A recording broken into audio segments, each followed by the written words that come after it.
بسم اللہ الرحمن الرحیم۔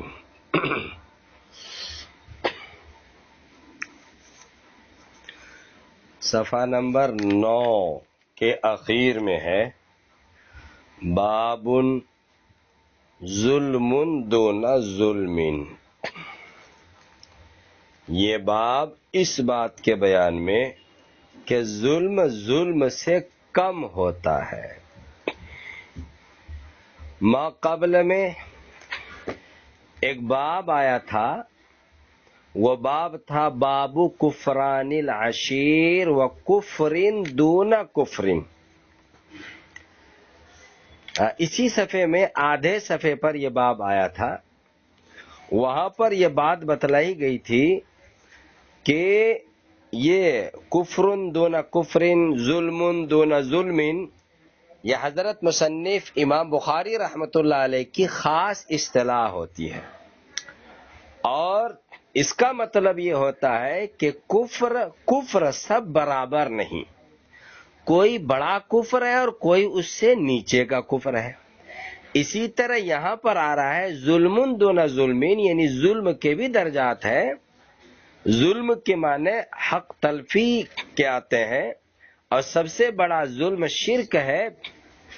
تو اس کا مطلب یہ ہے کہ ظلم یعنی حق تلفی کرنا ایسا بھی ہوتا ہے کہ کوئی بڑی والی حق تلفی ہے اور کوئی اس سے نیچے والی حق تلفی ہے، چھوٹی والی حق تلفی ہے۔ اللہ تعالی کا حق مارنا،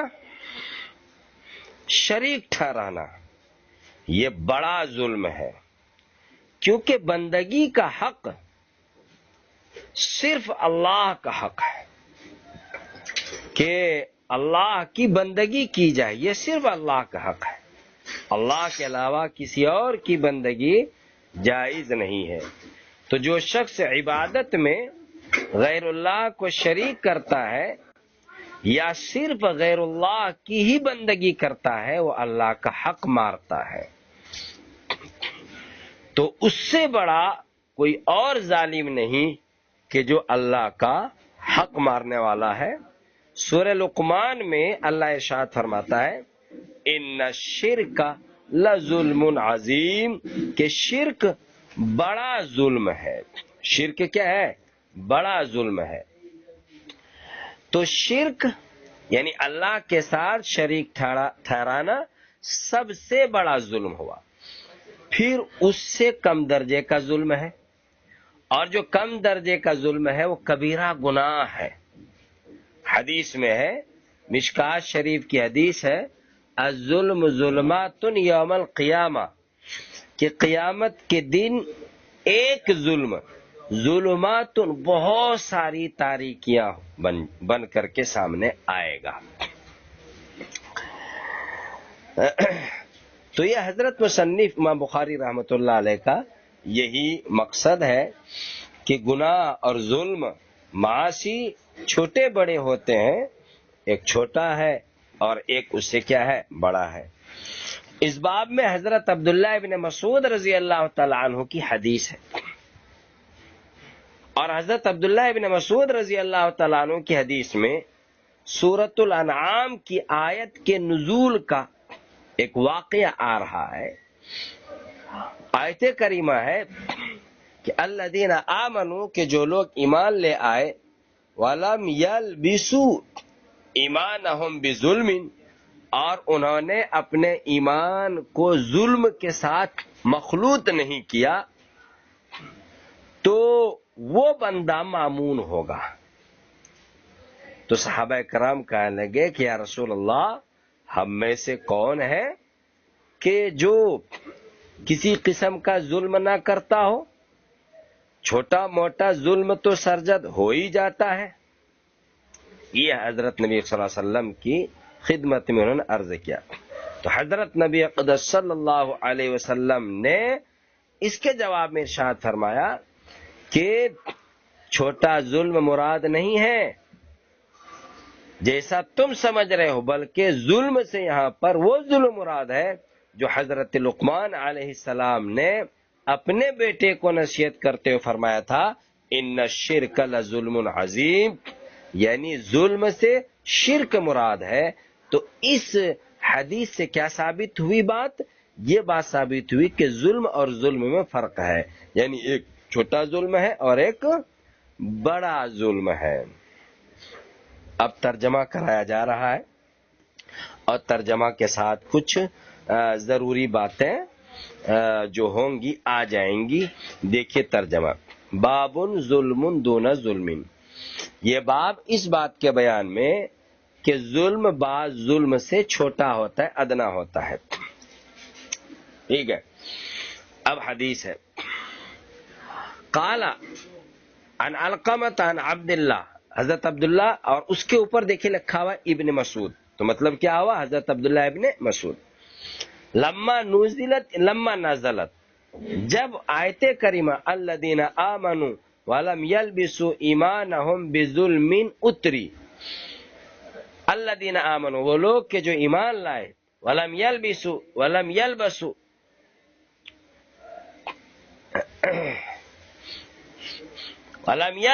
ایمانہم بظلم، لم یلبسوا ہے، لم یلبسوا، اور اپنے ایمان کو ظلم کے ساتھ خلط ملط نہیں کیا۔ ٹھیک ہے، تو یہ آیت کریمہ ہے، اور اس آیت کریمہ میں جو لفظ آ رہا ہے لم یلبسو، تو یہ کیا کہتے ہیں؟ باب ضرباز استعمال ہوتا ہے، اور اس کے معنی آتے ہیں خلط ملط کرنا۔ ایک دوسری جگہ اللہ ارشاد فرماتا ہے لا تلبسوا الحق بالباطل، کہ حق کو باطل کے ساتھ خلط ملط نہ کرو۔ یہی لفظ باب سمیہ سے بھی آتا ہے، لبسا یلبس لبسن، اس کے معنی آتے ہیں کیا؟ پہننا، پہنانا، کپڑے پہننا، اور یہ باب ضربہ سے ہے، اس کے معنی ہے کیا کہتے ہیں؟ خلط ملط کرنا۔ ہمارے سامنے جو عبارت ہے یہاں جو آیت کریمہ ہے، اس آیت کریمہ میں غلط لکھ دیا ہے، لم یلبسو لکھا ہوا ہے، لم یلبسو نے لم یلبسو، یہ لم یلبسو ایمانہم بظلم، ظلم، ظلم کے معنی کیا آتے ہیں؟ ظلم کے معنی آتے ہیں وضع شیء فی غیر محلی، کسی چیز کو بے محل رکھنا۔ تو اس لغوی معنی کے حساب سے ظلم کا ترجمہ ہوگا ہر جرم اور گناہ، کوئی سا بھی جرم ہو، کوئی سا بھی گناہ ہو، ظلم سب کو شامل ہو جائے گا، چاہے وہ بڑا گناہ ہو یا چھوٹا گناہ ہو، سب۔ تو پھر کیا ہوا؟ جب سورہ انعام کی آیت کریمہ الذین آمنوا ولم یلبسوا ایمانہم نازل ہوئی، تو قال اصحاب رسول اللہ صلی اللہ علیہ وسلم، تو حضرت نبی اقدس صلی اللہ علیہ وسلم کے دوستوں، یاروں، صحابہ نے کہا اینا لم یظلم، کہ ہم میں سے کون ظلم نہیں کرتا ہے؟ سمجھ رہے ہیں؟ ہم میں سے کون ظلم نہیں کرتا ہے؟ اصل میں یہ آیت کریمہ جب اتری تو لم یلبسوا ایمانہم کے ساتھ بظلم کا جو لفظ آیا وہ ظلم نکرہ استعمال کیا۔ ٹھیک ہے، اور آپ نے قاعدہ پڑھا ہے کہ نکرہ اگر نفی کے تحت آ جائے تو لم یلبسوا یہ نفی ہے، اور اس کے بعد بظلم نکرہ ہے، تو نکرہ جب نفی کے بعد آتا ہے، یعنی نکرہ جب نفی کا معمول بنتا ہے، اسی کو بولتے ہیں نکرہ نفی کے ماتحت آتا ہے، تو وہ نکرہ عام ہو جاتا ہے، تو اب ظلم کیا ہو جائے گا؟ عام ہو جائے گا۔ آپ نے قاعدہ پڑھا اذا وقعت النکرۃ تحت النفی عمت یا تعم، جب نکرہ نفی کے بعد آتا ہے تو وہ عام ہو جاتا ہے، تو اب ظلم عام ہو گیا۔ جب ظلم عام ہو گیا تو صحابہ کرام کو اس سے بڑا شاق و گزرا، صحابہ کرام کو اس سے بڑی مشقت ہوئی کہ ظلم جب عام ہے تو یہ ہر قسم کے چھوٹے بڑے گناہ کو کیا ہوگا؟ شامل ہوگا۔ دنیا میں کوئی شخص سوائے انبیاء کے کوئی بشر معصوم نہیں ہے، سب کیا کہتے ہیں؟ غیر معصوم ہے، صرف انبیاء ہے جو کیا ہوتے ہیں؟ معصوم ہوتے ہیں۔ ٹھیک ہے، یہ تو یہی صحابہ نے اعتراض کیا، اینا لم یظلم یا رسول اللہ، اے اللہ کے رسول ہم میں سے کون ظلم نہیں کرتا ہے؟ اور اس کے بعد بھی الذین آمنوا ولم یلبسوا ایمانہم بظلم کے بعد آیت ہے لہم الامن، اور لہم الامن میں الامن معرفہ ہے، یہ مبتدا ہے، اور لہم خبر ہے۔ تو دیکھیں یہاں پر خبر کو الامن مبتدا کے معرفہ ہونے کے باوجود مؤخر کیا گیا ہے، اور لہم کو مقدم کیا گیا ہے۔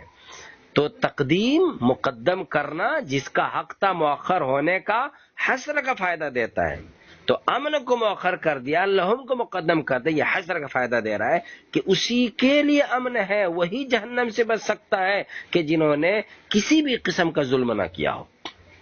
ظاہر ہے پریشانی کا سبب ہے۔ تو آیت کریمہ کا مطلب یہی ہوگا کہ امن اور ہدایت صرف انہی لوگوں کے لیے ہے کہ جنہوں نے اپنے ایمان کو کسی ظلم کے ساتھ خلط مند نہیں کیا۔ صحابہ کرام نے عرض کیا کہ یا رسول اللہ ہم میں سے تو کوئی ایسا نہیں ہے جس سے کوئی گناہ نہ ہوتا ہو، تو کیا ہمیں جہنم سے امن نہیں ہوگا؟ کیا ہم جہنم سے نہیں بچ پائیں گے؟ اس کے جواب میں حضرت نبی اقدس صلی اللہ علیہ وسلم پر آیت کریمہ اتری۔ یہ پہلے ہی آیت کریمہ اتری ہوئی تھی، اور نبی اقدس صلی اللہ علیہ وسلم نے آیت پڑھ دی، فانزل اللہ عز وجل۔ آیت کریمہ اس سے پہلے اتری تھی، ٹھیک ہے۔ ان الشرک لظلم عظیم، کہ ظلم بڑا شرک ہے، یعنی لم یلبسوا ایمانہم بظلم میں جو ظلم آ رہا ہے، اس ظلم سے ہر قسم کے گناہ مراد نہیں ہے، بلکہ اس ظلم جو کیا کہتے ہیں نکرہ ہے اور نفی کے تحت ہے، یہ ظلم عام نہیں ہے بلکہ ظلم سے خاص ظلم، بڑا ظلم، عظیم ظلم، یعنی شرک مراد ہے، کفر مراد ہے، سمجھ رہے؟ یعنی بظلمین میں تنوین تعظیم کے لیے ہے، اور مطلب ہے بظلم عظیم، بظلم عظیم، کیا ہے؟ ظلم عظیم ہے، ظلم عظیم ہے۔ امید کے بات سمجھ میں آئی ہوگی۔ چلیے یہ بات یہاں پر ختم ہو گئی۔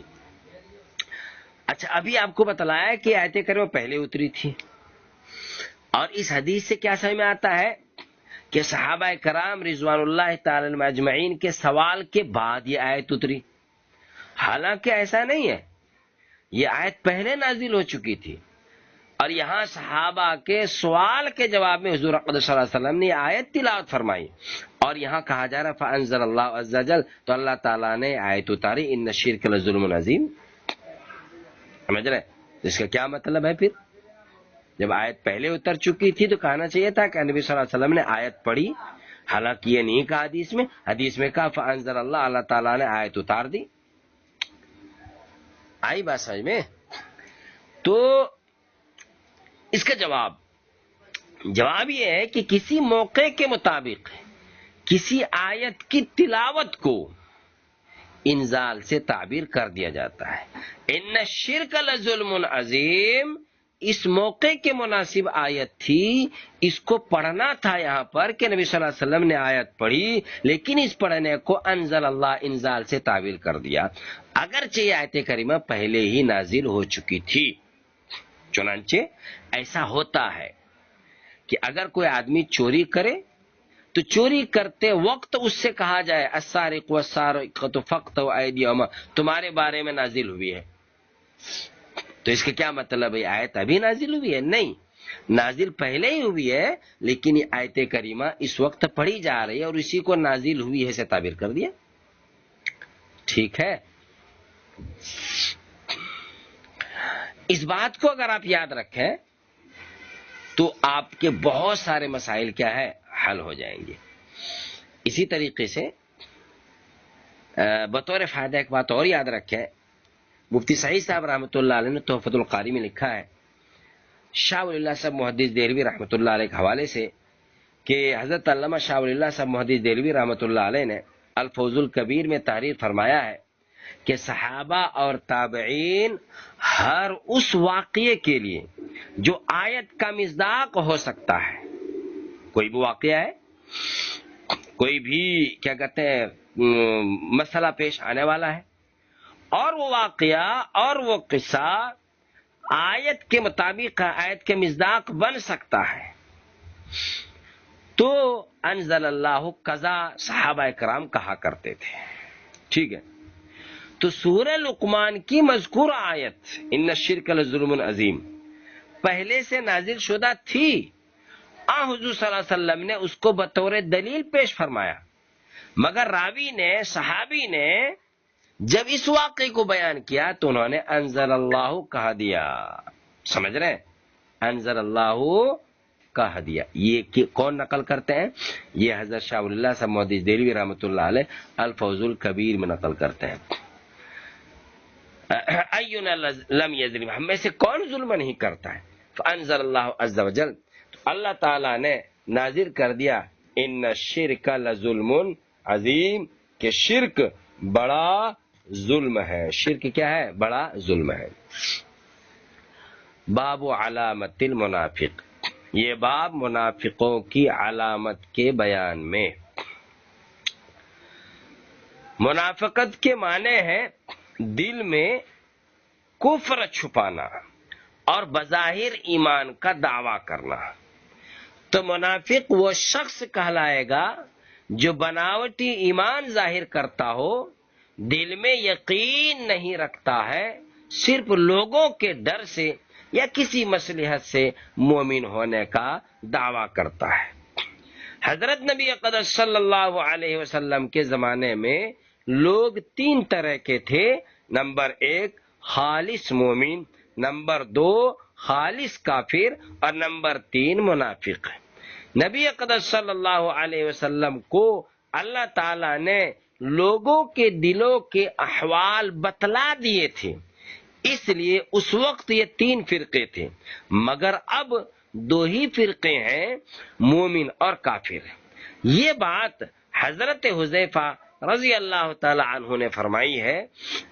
مشکات میں یہ حدیث ہے.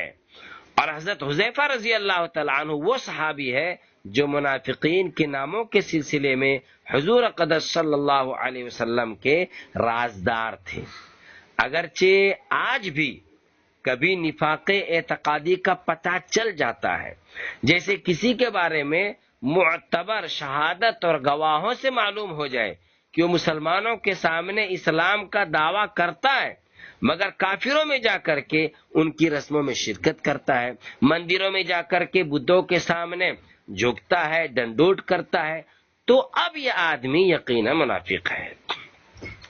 اعتقادی جو نفاق ہوتا ہے نا، اعتقادی نفاق انسان کی، آدمی کی بدترین حالت ہے.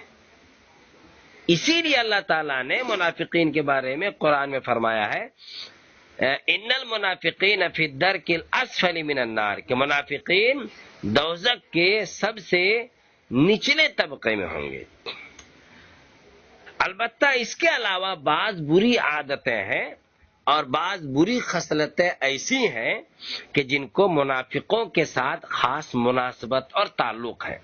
وہ دراصل انہی کی عادتیں اور خصلتیں ہیں، منافقین ہی کی عادتیں اور خصلتیں ہیں. کسی بھی ایمان والے میں وہ عادتیں نہیں ہونی چاہیے، وہ خصلتیں نہیں ہونی چاہیے. ٹھیک ہے. اس باب میں حضرت مصنف رحمۃ اللہ علیہ منافقین کی انہی عادات اور انہی اخلاق کو بیان کر رہے ہیں. اگر بدقسمتی سے کسی مسلمان میں ان میں سے کوئی عادت پائی جائے تو اسے منافقانہ عادت تو کہا جائے گا، اور اگر کسی کوئی بدبخت ایسا نکلا کہ منافقوں کی ساری عادتیں اس میں پائی جائیں گی تو پھر وہ برا منافق کہلائے گا، مگر ہوگا وہ مسلمان ہی کہلائے گا. اور ایک مسلمان کے لیے جس طرح ضروری ہے کہ وہ کفر و شرک اور اعتقادی نفاق کی گندگی سے بچا رہے، اسی طرح مسلمان کے لیے یہ بھی ضروری ہے کہ وہ منافقانہ سیرت و کردار کی گندگی سے بھی اپنے آپ کو محفوظ اور مامون رکھے، اپنے آپ کو کیا کرے؟ محفوظ اور مامون رکھے۔ حضرت مصنف امام بخاری رحمۃ اللہ علیہ نے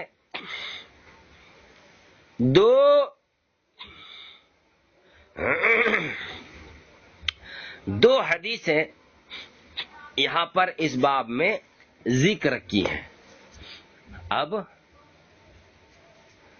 دونوں حدیثوں کا ترجمہ کرایا جا رہا ہے، اور دونوں حدیثوں کے بعد کچھ ضروری باتیں آئیں گی، کچھ ترجمہ کے ساتھ باتیں آئیں گی۔ سب سے پہلی حدیث ہے عن ابی ہریرہ رضی اللہ تعالی عنہ، حضرت ابو ہریرہ رضی اللہ تعالی عنہ کی، عن النبی صلی اللہ علیہ وسلم، حضرت نبی اقدس صلی اللہ علیہ وسلم سے نقل کرتے ہیں، قال کہتے ہیں آیت المنافق، منافق کی علامت ہے ثلاثن، تین ہے، اذا حدث جب بولے، کذب تو جھوٹ بولے، وَإِذَا وَعَدَ اور جب وعدہ کرے تو وعدہ خلافی کر دے، کیا کرے؟ وعدہ خلافی کر دے۔ آیت المنافق، منافق ابھی ہم نے منافق بتلا دیا، منافق یہ نفاق سے مشتق ہے، دل میں جو کچھ ہو اس کے خلاف ظاہر کرنے کو لغت میں نفاق کہتے ہیں، اور شریعت میں منافق اور نفاق کہتے ہیں ابطان الکفر و اظہار الایمان، یعنی دل میں تو کفر ہو لیکن کسی غرض کی وجہ سے اپنی زبان سے اسلام کو ظاہر کرنا، ٹھیک ہے۔ اور منافق وہی ہے جو باطن میں کفر چھپاتا ہے اور ظاہر میں اسلام ظاہر کرتا ہے۔ پھر منافق کی نفاق کی دو قسمیں ہیں، ایک ہے قول و عمل صحیح ہو، یعنی ظاہر میں مسلمان ہو مگر اعتقاد خراب ہو۔ قرآن و حدیث میں منافق سے یہی قسم مراد ہے، جہاں بھی منافق کا لفظ آتا ہے قرآن حدیث میں تو وہاں پر یہی پہلی والی قسم منافق کی مراد ہوتی ہے، جس کو کہا جاتا ہے منافق اعتقادی، یعنی منافق کافر، بلکہ کافر سے بھی بدتر، جیسے کہ آیت کریمہ ہم نے پڑھ کے سنائی تھی، ان المنافقین فی الدرک الاسفل من النار۔ اور دوسری قسم ہے اعتقاد صحیح ہے، دل سے مسلمان ہے مگر عمل خراب ہے، اس قسم کو نفاق عملی کہا جاتا ہے، اس کی وجہ سے آدمی ایمان سے خارج نہیں ہوتا ہے، ایمان سے خارج نہیں ہوتا ہے، ایمان سے خارج نہیں ہوتا ہے۔ امید کے بعد سمجھ میں آئی ہوگی۔ یہاں جو پہلی حدیث آ رہی ہے اس کا ترجمہ دیکھیے پہلے، اذا تمہیں ثلاثن، تین علامت ہے، اذا حدث جب بولے تو کیا کرے؟ جھوٹ بولے، سب جانتا ہے، اذا جھوٹ بولے یعنی واقع کے خلاف، مطلب یہ ہے کہ جان بوجھ کر جھوٹ بولے۔ ایک تو یہ ہے کہ بیچارے کو یاد نہیں رہا اور اس کی وجہ سے انہوں نے خلاف واقع بات بول دی، ٹھیک ہے۔ لہذا اگر کوئی شخص جان بوجھ کر کے صحیح سمجھ کر کے جھوٹ کہتا ہے اور وہ واقع کے خلاف ہے، سمجھ رہے، تو پھر کیا کہتے ہیں؟ وہ جھوٹ ہے، اور یہ جھوٹ کی کیا ہے؟ عادت ہے۔ کوئی اگر نادانستہ طور پر پتہ نہیں تھا اس کو کیا ہوا ہے، مثلا کسی سے پوچھا کہ بھائی کیا فلاں ٹرین چلی گئی، اور اس کو پتہ نہیں کہ چلی گئی کہ نہیں چلی گئی، بس انہوں نے بس یوں ہی بول دیا فلاں ٹرین چلی گئی، تو اب دیکھیے حالانکہ وہ ٹرین نہیں گئی ہے، تو جان بوجھ کر کے یہ جھوٹ نہیں بولا بلکہ ایک بے پرواہی میں انہوں نے جھوٹ بولا ہے، تو یہ جھوٹ اس میں داخل نہیں ہے، ٹھیک ہے۔ دوسری عادت ہے وَإِذَا وَعَدَ أَخْلَفَ، جب وعدہ کرے تو خلاف عہد کر دے، پورا نہ کرے۔ مطلب یہ ہے کہ وعدہ کرتے وقت ہی وعدہ پورا کرنے کا ارادہ نہیں تھا، یہ مطلب ہے، لیکن اگر کوئی وعدہ کرتے وقت وعدہ پورا کرنے کا پختہ ارادہ رکھتا ہے، پھر کسی مجبوری یا معذوری کی بنا پر پورا نہیں کر سکا تو وہ اس میں داخل نہیں ہے۔ تیسری چیز ہے وَإِذَا اؤْتُمِنَ، اور جب امانت رکھی جائے، خانہ تو کیا کرے؟ وہ خیانت کر دے. کیا کرے؟ خیانت کر دے. خیانت خواہ مال و متاع میں ہو یا کسی راز کی بات میں ہو. راز کی بات کسی نے بتلائی ہے اور وہ بات دوسروں پر ظاہر کر دیا، تو دونوں صورتوں میں، چاہے مال و متاع میں ہو یا کسی راز کی بات میں ہو، دونوں صورتوں میں خیانت کے اندر یہ دونوں صورتیں داخل ہیں، اور یہ خیانت ہے جو نفاق کی کیا ہے؟ علامت ہے. اس کے بعد اگلی حدیث آ رہی ہے، اور وہ اگلی حدیث ہے عبداللہ ابن عمر کی، ان النبی صلی اللہ علیہ وسلم قال، کہ حضرت نبی صلی اللہ علیہ وسلم نے ارشاد فرمایا، اربع من کن فی، کہ 4 عادتیں، 4 خصلتیں جس میں ہو، کانا منافقا خالصا، تو وہ خالص منافق ہوگا. وہ کیا ہوگا؟ خالص منافق ہوگا. ومن کانت فیہ خصلۃ منہن، اور جس میں ان 4 میں سے کوئی ایک خصلت ہو، کانت فیہ خصلۃ من النفاق، تو اس میں نفاق کی خصلتوں میں سے ایک خصلت ہوگی، حتی یدعها، یہاں تک کہ وہ اس عادت کو چھوڑ دے، اذا اؤتمن خانہ، جب امانت رکھی جائے تو خیانت کر دے. یہ وہی عادت ہے جو پچھلی والی حدیث میں آئی. وَإِذَا حَدَّثَ كَذَبَ، اور جب کیا کہتے ہیں بولے تو جھوٹ بولے، یہ بھی وہی عادت ہے جو پچھلی حدیث میں آئی. وَإِذَا عَاهَدَ غَدَرَ، اور جب عہد کرے تو غدر کر دے، یہ بھی وہی عادت ہے جو پچھلی حدیث میں آئی. وَإِذَا خَاصَمَ فَجَرَ، اور جب کیا کہتا لڑائی کرے، فجرا، تو پھر کیا کرے؟ گالی گلوچ کرے. تو یہاں پر کتنا آ گیا؟ 4تھی چیز آ گئی، 4 چیزیں آ گئی، 4 عادتیں آ گئی. اور پچھلی والی حدیث میں 4 عادتیں نہیں، بلکہ پچھلی والی میں 3 ہے اور یہاں پر کیا ہے؟ 4 ہے. 3 علامتیں اور دوسرے میں کیا؟ 4 ہے. تو یہ تعارض نہیں ہے، اس لیے کہ عدد جو کم والا ہوتا ہے وہ زیادہ والے کو کیا ہوتا ہے؟ زیادہ والا کم والے کو مستلزم ہوتا ہے. مفتی صحیح صاحب رحمۃ اللہ علیہ کہتے ہیں کہ پہلے وحی میں 3 کا تذکرہ